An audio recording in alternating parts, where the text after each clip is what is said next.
అక్కడ మన విమల్ సాయి గాని కుట్ట వాళ్ళ కొట్టి డైరెక్ట్ పొట్టు కొడతారా అన్న. ఎవర్రా మనోన్ మీద చేసింది ఎవర్రా? ఏ ఆడు ఎప్పుడో అన్న ఎంతమంది ఉన్నారా అన్న? 10 మంది ఉన్నారు, ఇంకో 10 మంది దిగుతారట. 10 మందికి నేను వస్తానారా? మినిమం మనం కొట్టాలంటే 20 మంది ఉన్నారు. 10 మందికి నేను వస్తానారా? మినిమం మనం కొట్టాలంటే 20 మంది ఉన్నారు. ఆల్రెడీ ఇంకో 10 మందిని సెడి చేసి పెట్టినట పా అన్న. నీకు ఎంత మంది అయితే నువ్వు పా వేసి పడదేంపా. అరే నీ జిమ్ పోకముందు 20 మందిని కొట్టారు. ఈ మధ్య జిమ్ పోతాం కాబట్టి బాడీ పెంచుతాం కాబట్టి మినిమం ఒక 50 మంది అయితే సెట్ అవుతారు. అట్లా పెంచుతాం కాబట్టి మినిమం ఒక 50 మంది అయితే సెట్ అవుతారు. అట్లా నువ్వు జిమ్ చేస్తాను అని తెలిస్తే ఆడికి ఆల్రెడీ చెప్పచ్చు అన్న 50 మంది లేకపోతే అసలుకి ఫైటింగ్లకే దిగడు అని చెప్పి పడదే. ఆల్రెడీ టీంలు వస్తానట 4. అరే నీ అవ్వయ్యాల పాత బస్తీల తమ్ముళ్ళు అందరు పిలిచిళ్ళు అటు పోతాడరా. నీకు తెలిసే మనం అంటే ఎంత ప్రేమ వాళ్ళ. పాత బస్సులు ఏమున్నది బోనాలు రాయాలా? నీకు సుమారు ఓకేనా మొత్తం పిలిపిస్తా కాదానే మొత్తం. అరే కుట్టించుకోవడానికి పోతానా?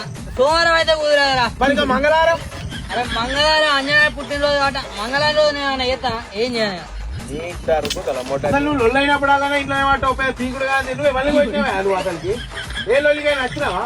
ఓని కొట్టింది చూడలే, ఓని పొడిచింది చూడలే, కానీ పేగులు తీసి ముడేస్తా అంటావు. ఆల్రెడీ అక్కడ విమల్ సాయి గారి పొట్టు కొట్టినట్టున్నారు. ఏ గాంధీ హాస్పిటల్ ఉస్మానియా హాస్పిటల్ ఉన్నాడు. ఆన్లైన్ ఎత్తు కదా అంతా వరావా? స్కూల్ పొరాలతో కొట్టిస్తావు నేను రేపు పొద్దున. నువ్వు కనబడా తొలసగాడు ఉంటావు కదా పెద్ద కడతరేసుకొని.